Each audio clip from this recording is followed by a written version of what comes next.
Et salut, j'espère que tu vas bien. Moi c'est Yannick, bienvenue sur Informatique Pro Gaming. Aujourd'hui on va parler d'overclocking. Oui, on va parler d'overclocking et concernant les cartes graphiques. Je vais faire un tuto, donc du coup pour vous montrer comment overclocker votre carte graphique. Donc c'est un tuto donc, qui est plus pour les cartes Intel euh, de la série qui démarre de la série 400, c'est mieux parce que ce logiciel, justement, il prend toutes les cartes, que ce soit Intel ou AMD, mais je vous expliquerai pourquoi après. Euh, Pourquoi? Parce que ce logiciel marche plus, c'est vrai, qu'à partir des séries 400 jusqu'aux séries de maintenant. Voilà. Donc voilà. Pour la partie carte graphique AMD, ça fonctionne aussi, sauf qu'avec les cartes AMD, les cartes graphiques AMD, il y a un peu plus de précautions à prendre. Non pas qu'elles soient plus fragiles, mais c'est mieux de regarder d'abord sur le site constructeur de la carte graphique jusqu'où tout ça, ça peut monter. Donc je vous conseille vraiment de regarder la vidéo jusqu'à la fin si tu veux comprendre du coup vraiment tout l'overclocking sur la carte graphique. Ça va se passer en trois logiciels que je te mettrai dans la description de la vidéo. Donc il n'y a vraiment rien de compliqué, on va se regarder ça étape par étape. Si tu aimes cette vidéo, un pouce bleu comme d'habitude et puis abonne-toi, ça me ferait vraiment plaisir. Je te mettrai aussi dans le lien de la description, enfin la description de la vidéo plutôt, je te mettrai mon Discord, comme ça si tu as un souci ou besoin d'assistance ou quoi, n'hésite pas à t'inscrire sur mon Discord. Que dire de plus? Je pense que j'ai fait le tour, et bien je pense que c'est parti pour le tuto, on se retrouve de suite.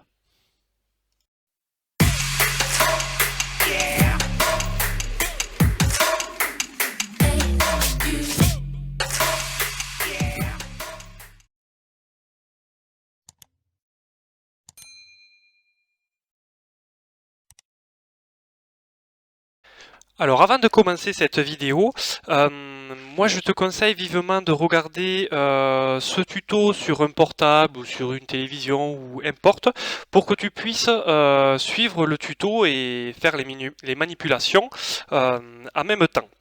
Euh, Overclocker sa carte graphique, ça comporte des risques. Les constructeurs ne couvrent pas forcément cette pratique et ni moi ni Informatique Pro Gaming ne pourrait en aucun cas être tenu responsable si tu franchis le pas. Ça peut paraître bête, mais c'est important que tu le saches. Donc avant que tu te lances, vérifie bien ta carte graphique au niveau constructeur si tu peux permettre d'overclocker et de bien vérifier si en plus de ça, si tu as une carte AMD, jusqu'où elle peut monter. Donc voilà, c'est important que tu le saches. Donc avant de te lancer, vraiment, suis étape par étape. Et si tu ne veux pas abîmer ta carte graphique ou que tu ne te sens pas, tu peux laisser la carte graphique d'origine. Ne te lance pas si vraiment tu ne te sens pas. Donc pourquoi en fait overclocker? Eh bien en fait overclocker sa carte graphique, ça va permettre justement à la carte graphique de faire plus de calculs dans un même temps. Mais qu'est-ce que ça engendre justement de faire ça? Le truc c'est que la carte graphique, elle va chauffer plus, elle va consommer plus et elle va faire plus de bruit. Ce qui est normal parce qu'une carte graphique, c'est un petit peu comme une carte mère. Elle possède un CPU, de la RAM, le voltage pour l'alimenter et des ventilos pour le refroidir. Donc, avant aussi de commencer, veille à faire attention aux capacités de refroidissement de ton boîtier, niveau ventilation, tout ça, que ton boîtier refroidit bien, et à la taille de ton alimentation, parce que étant donné qu'on va augmenter les capacités de ta carte graphique, et du coup au niveau voltage, elle va consommer plus. Donc il faut vraiment veiller, j'insiste sur ce point-là, à bien vérifier que votre alimentation est assez costaud, du coup, pour tenir la charge qu'il y aura en plus sur ton alimentation, et bien veiller encore une fois à ce que ton boîtier ait un bon airflow et qui refroidit comme il faut. Donc maintenant, on va télécharger les 3 logiciels qu'il nous faut pour commencer. Qu'est-ce qu'il nous faut comme logiciel? Dans un premier temps, il nous faut GPUZ. Ce logiciel va permettre, ici comme vous le voyez, de voir toutes les informations du coup sur sa carte graphique, les fréquences, memory clock, température, vitesse des ventilateurs, etc. Ça c'est pratique pour voir justement pour l'overclocking, c'est toujours bien d'avoir des infos sur sa carte graphique. Dans un deuxième temps, on va télécharger MSI Afterburner. Justement, ce logiciel va nous permettre justement d'overclocker notre carte graphique. Donc du coup, elle prend en charge donc ce qui est carte graphique AMD et carte graphique Nvidia. Donc c'est ce logiciel-là qu'on va utiliser. Il y a d'autres logiciels d'overclocking, mais c'est vrai que celui-là, moi, il a toujours bien fonctionné. Donc c'est vrai que la plupart du temps, tout le monde à peu près utilise à peu près celui-là. Après, chacun goûte chacun, mais c'est vrai que celui-là fonctionne très bien, donc je conseille vraiment MSI Afterburner. Et dans un troisième temps, nous allons télécharger Unigine Event. Donc ça, en fait, ça va être le logiciel justement où c'est qu'on peut faire du benchmark et lancer en fait une vidéo de jeu. C'est lui qui va pousser votre carte graphique et que vous allez pouvoir voir par rapport à votre overclocking si c'est stable, si ça va cracher, etc. Donc ça, c'est les 3 logiciels qu'il faut télécharger avant de commencer. Donc une fois que vous avez téléchargé ces 3 logiciels, vous allez commencer par ouvrir le logiciel GPUZ. Donc GPUZ, on l'ouvre et vous le mettez dans un coin ici. Hop, voilà. Donc ici, vous pouvez voir toutes les informations de votre carte graphique. Ça ici, vous avez tout plein d'informations concernant GPU clock, memory, température, fan speed, etc. Donc ça, on va laisser d'un côté. Et on va ouvrir le logiciel MSI Afterburner. Hop, nous allons l'ouvrir. Et on va procéder aussi, alors je vais vous montrer le logiciel et on va regarder du coup pour les réglages. Alors quand vous ouvrez MSI Afterburner, vous tombez ici. Voilà. Donc là, moi il est bon en stock, donc là bon il n'y a pas vraiment de truc, là elle n'est pas overclockée. On va faire tout ça ensemble. Alors ensuite, donc on retrouve, je vais vous expliquer un petit peu. Ici vous avez plusieurs numéros que des fois on peut comprendre s'il faut, on comprend pas trop ce que c'est. Donc je vais vous expliquer. Donc ici le premier, donc en haut à gauche, c'est le processeur graphique. Ici à MHz, ça c'est votre processeur graphique. En bas à gauche ici, là ici, ça va être votre RAM vidéo ou alors qu'on peut appeler VRAM. Donc ça, c'est ici, processeur graphique et VRAM. On retrouve donc au milieu 6 sliders qu'on regardera après. Donc c'est ce qui va nous servir justement à overclocker la carte graphique. Ensuite, en haut à droite, ici vous avez la tension de votre carte graphique et vous avez ici la température. Ici, donc, vous pouvez accéder aux paramètres qu'on va regarder juste tout à l'heure. Ici, vous avez un bouton, c'est un bouton reset. Si des fois vous overclockez la carte graphique et que vous êtes trompé ou quoi, on peut, juste en faisant un clic ici, du coup, vous retrouvez vos réglages initiaux de votre carte graphique. Et ici, c'est le bouton valider. Quand vous faites des modifications, hop, ici, vous pouvez valider. Ça, c'est pour la partie, on va dire, un petit peu explicative. Là, ici, vous avez un autre bouton, ici, Windows. C'est vraiment pour si vous voulez que ça démarre avec Windows. Ici, vous avez les profils. C'est intéressant d'avoir plusieurs profils. Par exemple, comme là, quand on va overclocker. Dès qu'on va avoir un réglage stable, hop, on va l'enregistrer. Dès qu'on va régler, par exemple, un memory clock, hop, que c'est bon, on met en 2. Enfin, je vais vous expliquer. Donc ça, c'est toujours bien d'avoir des profils enregistrés, puis pour switcher d'un profil à un autre, c'est toujours pas mal. Donc on va regarder au niveau réglage parce que quand on allume MSI Afterburner au début, alors il y a deux trucs. Si c'est des cartes graphiques récentes, le corps voltage va être bloqué ici et il va falloir le débloquer donc du coup dans les paramètres. Donc je vais vous montrer comment ça marche.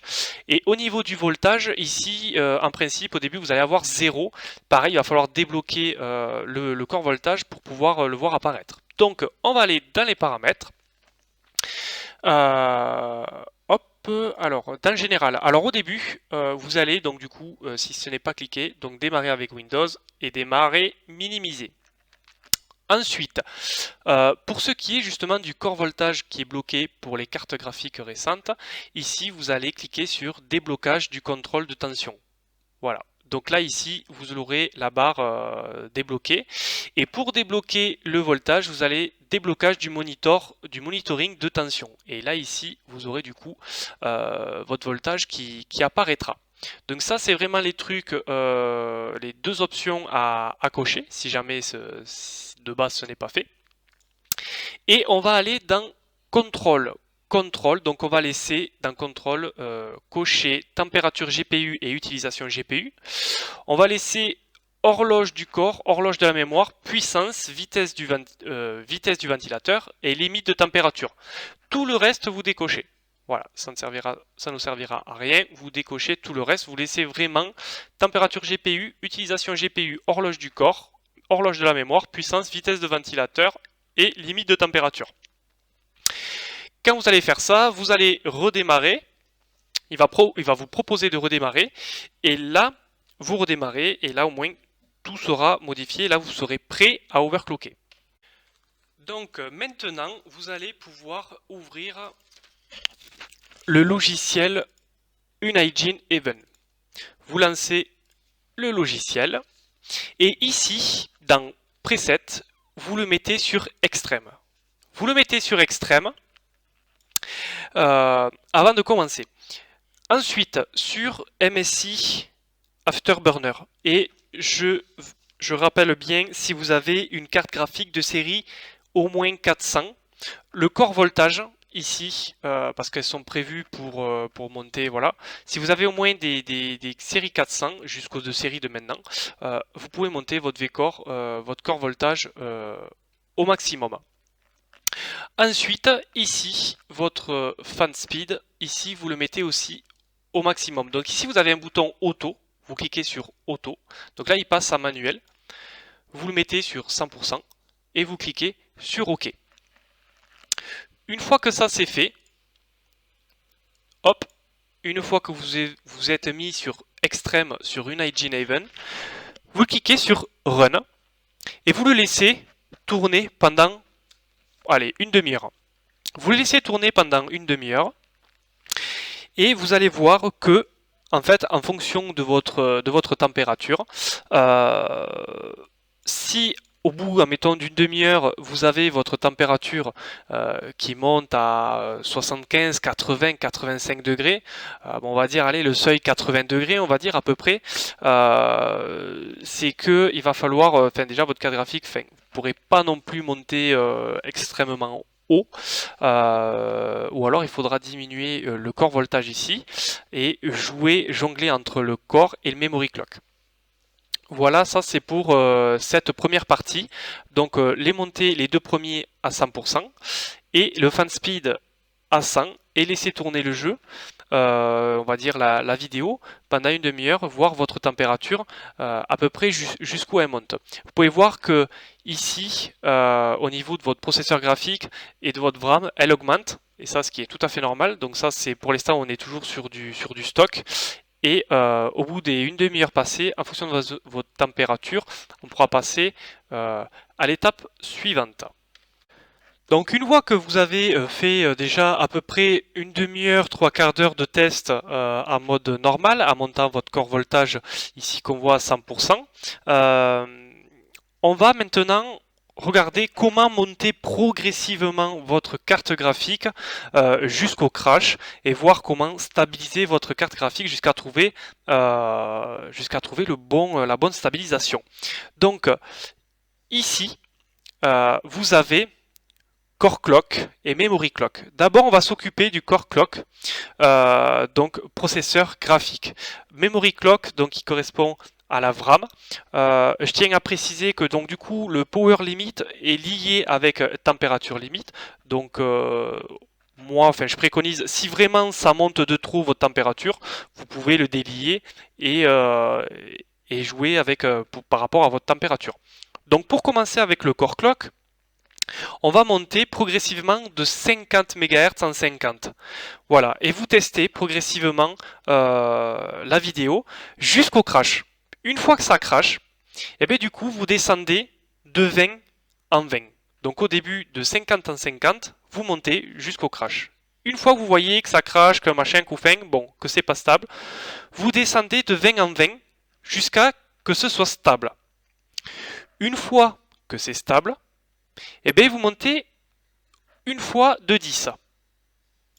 Et si c'est stable, toujours pareil, entre temps vous laissez évidemment tourner au moins une demi-heure, c'est une table qui est assez longue, je sais bien, mais vous laissez au moins 20 minutes, une demi-heure que ça se stabilise.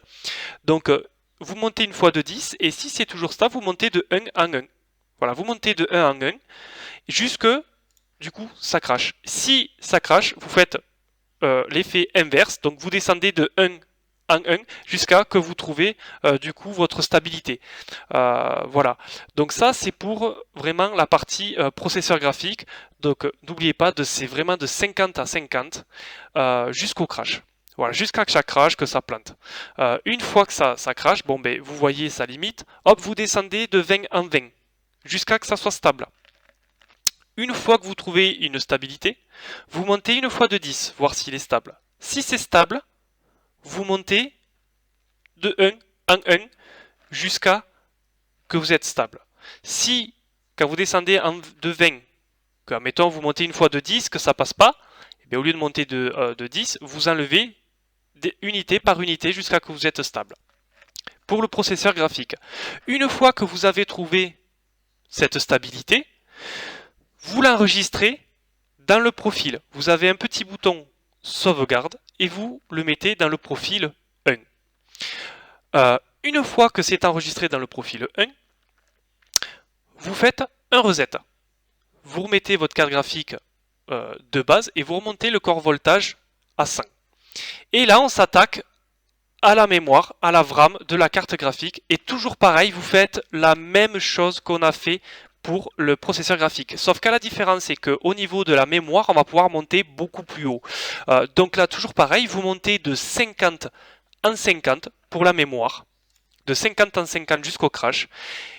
Une fois que ça crash, vous descendez de 20 en 20 jusqu'à ce que ça stable. Après, une fois que c'est stable, vous montez une fois de 10 et en unité. Voilà, rien de compliqué. Une fois que vous avez trouvé la stabilité pour la mémoire VRAM, vous l'enregistrez dans le profil 2. Une fois que ça c'est fait, maintenant on va associer du coup les deux.